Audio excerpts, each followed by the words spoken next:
A lei mais racista que existe hoje é o salário mínimo e, em cima disso, a CLT. Isso foi uma das frases que mais me impactou quando eu estava começando a estudar economia e política e virando liberal antes mesmo de eu virar libertário. A frase é do Milton Friedman, e é muito importante lembrar e discutir isso agora que foi aprovada nessa semana uma lei que reduz os custos de INSS e FGTS para a contratação de jovens no Brasil, porque isso vai ajudar jovens, especialmente negros e pardos em periferias no Brasil. E entender tudo isso é muito importante para as pessoas entenderem as consequências de intervenção estatal. Vamos lá.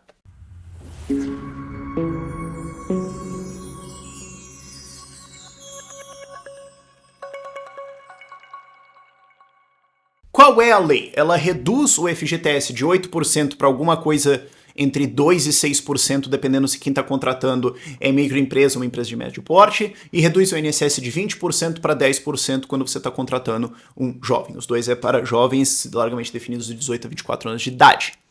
E isso foi criticado pela esquerda como vocês estão tirando o direito dos jovens. Não, a gente está reduzindo o preço de contratar alguém jovem, ok? Porque quando você tem o salário mínimo, mais os custos de FGTS, INSS, burocrata, contador, advogado e tudo mais, todas essas coisas, isso cria um preço mínimo.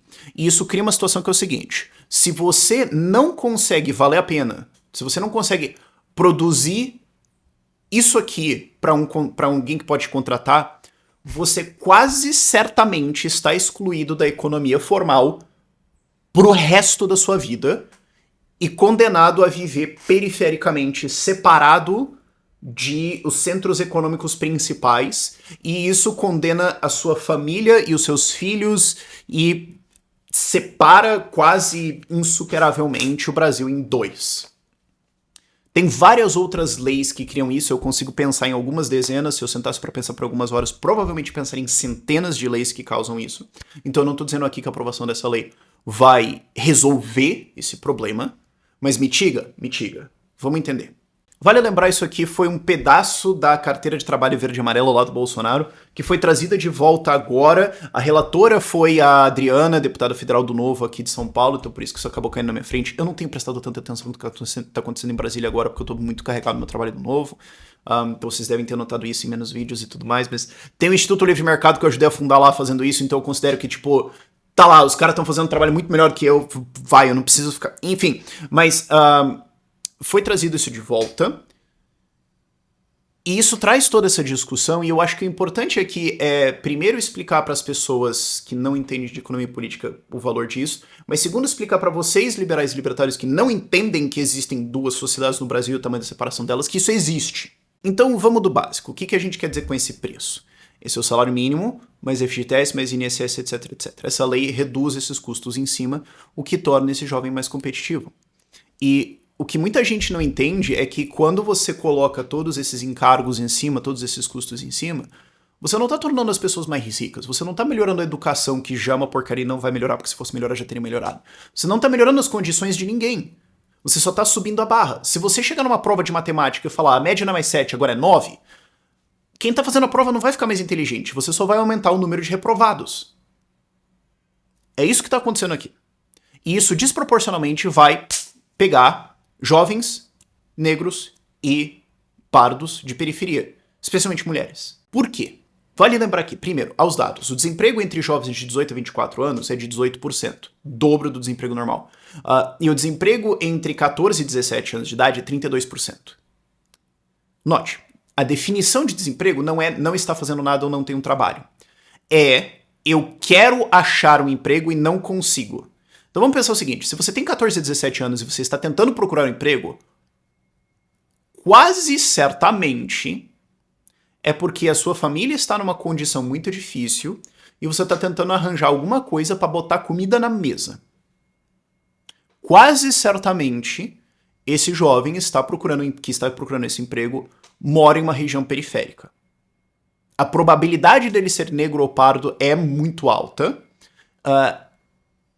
E isso sem entrar em gravidez na adolescência e tudo mais, outros problemas, outras coisas que prejudicam o desenvolvimento econômico e que interrompem todo um desenvolvimento de uma vida. E o que é importante entender aqui é que o seu primeiro emprego tem, além da função básica de pagar as tuas contas ou ajudar alguma coisa agora, a função básica de te levar para o segundo emprego. Quase nunca na sua vida você vai ficar no seu primeiro emprego. O seu primeiro emprego é para você ter experiência, é para você ter alguém que já contratou você, que um novo contratante pode ligar pro cara e perguntar, mas o cara é firmeza mesmo ou não? É sério isso aqui ou não? É você aprender as habilidades necessárias de trabalho em equipe, de toda a organização, de vendas, de seja lá o que for, de atendimento, de o que for para te ajudar a chegar no segundo emprego e aumentar a sua renda. Se eu te excluo do primeiro, eu quase certamente te excluí do segundo. E eu tô, então, tirando o teu acesso a todo esse desenvolvimento econômico e segregando você numa região periférica, física, provavelmente da cidade, e econômica, quase certamente pelo resto da sua vida. E daí quando você acaba com aquelas manchetes tipo pessoas que moram em favelas levam 9 gerações pra superar isso, cara, não é porque quem tá na cidade tá pensando assim vamos excluir eles. Não, é porque você tem legislação que fala, não, você não pode chegar aqui. E assim, essa lei não vai mudar isso. Como eu falei antes, não vai mudar. Mas ela ajuda a resolver essa barreira.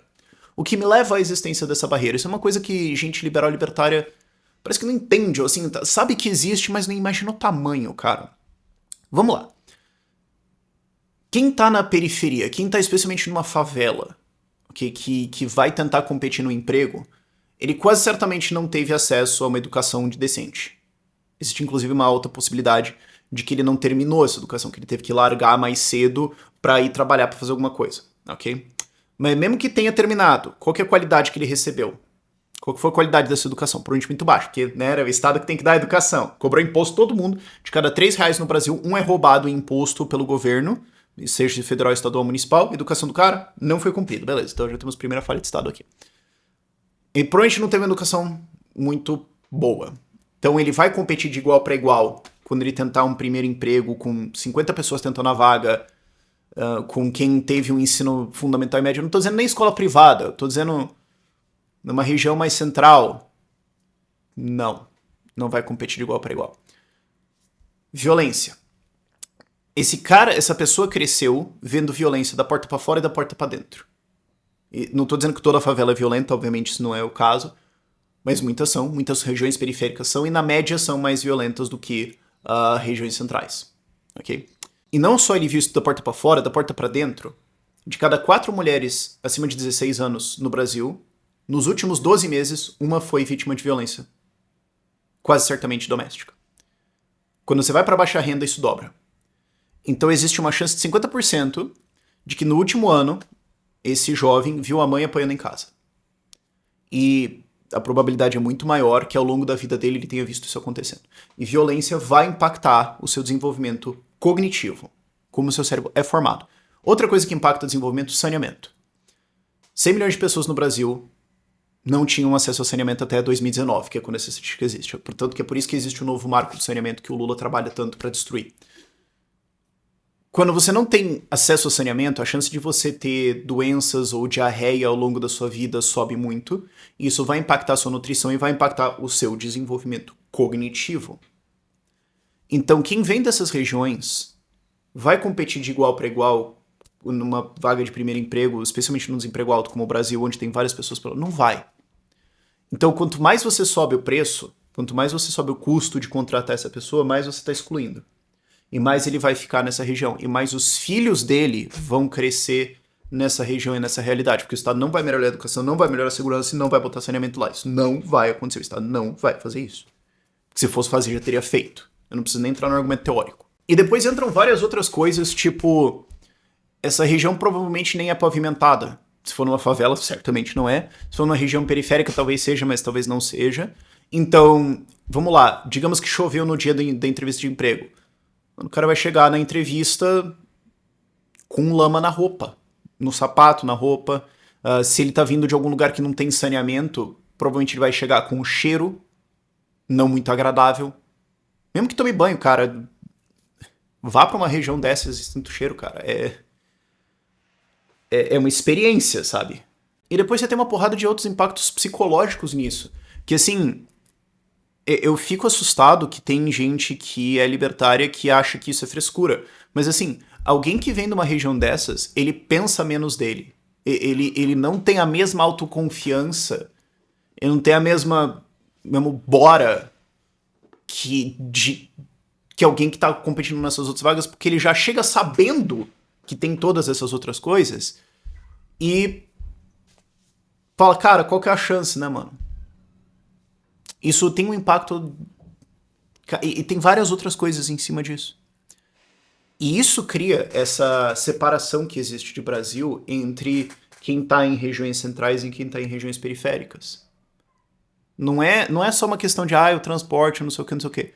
É várias coisas que impedem essa transição, que impedem que você consiga integrar. E aí vai pra, a dificuldade de você abrir uma empresa dentro de uma região periférica porque não tem endereço, ou porque não sei o que, ou porque é burocrata.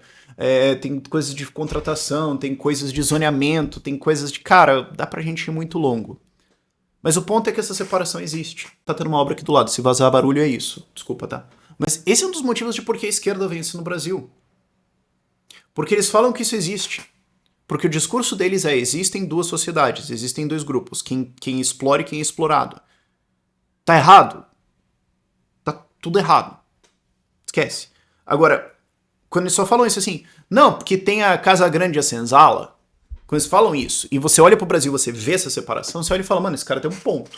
Você vai examinar tudo que ele tá falando, a teoria, não. Você olha e fala, mano, ele tá falando que essa separação existe. Pessoal, os limpinhos aí do Novo fazendo reunião aí no bairro mais rico do Brasil, eles estão falando do quê? Acabou a discussão, né? Quem mais fala dessa separação? Entendeu? A gente não saber que isso existe, ou a gente não ter contato com isso, ou tudo mais, não falar disso, bicho, isso perde gente. E eu acho que a galera que defende liberdade não tem noção de qual é o tamanho da barreira disso. E eu acho que essa é uma das coisas boas, inclusive, de eu ter reduzido o quanto eu tava falando só de teoria pura de libertarianismo e ir pra trincheira, de vamos tentar fazer isso, porque daí você entra em contato com isso e tem esse clique, sabe? Eu acho que isso foi importante. Mas o ponto é, essa legislação que a Adriana foi relatora vai ser muito importante para ajudar a integrar pessoas e para ajudar a superar essa divisão que existe de Brasil. Tem muito mais que a gente pode fazer, mas o que é importante, eu acho, também é a gente que defende liberdade começar a falar de como a gente pode usar a liberdade para resolver esse problema. Falar de Bitcoin, de Banco Central é legal pra caramba, de curva de juros e tal, eu adoro, ótimo. Mas se você só fica falando desses problemas e não fica falando como que a gente vai resolver o problema de não é nem desemprego, dessa exclusão que existe dentro da periferia, quem tá mais em contato com isso vai te achar completamente Disney das ideias e vai colar muito mais na galera de esquerda. Isso também é uma coisa que me motiva muito mais a trabalhar nisso, né? Claro, não é só por esses motivos eleitorais e tudo mais, eu tenho contado mais recentemente a história de que, assim, minha mãe já morou em Cortiço, sabe? Tipo, minha mãe desmaiava de fome na escola quando ela era criança porque meus avós não tinham dinheiro pra comprar comida pra ela.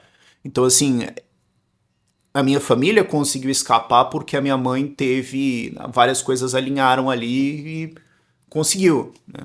Meu pai também, a história dele também é bem por aí. A história, na verdade, do meu avô, né? Ele já herdou as consequências de uma saída.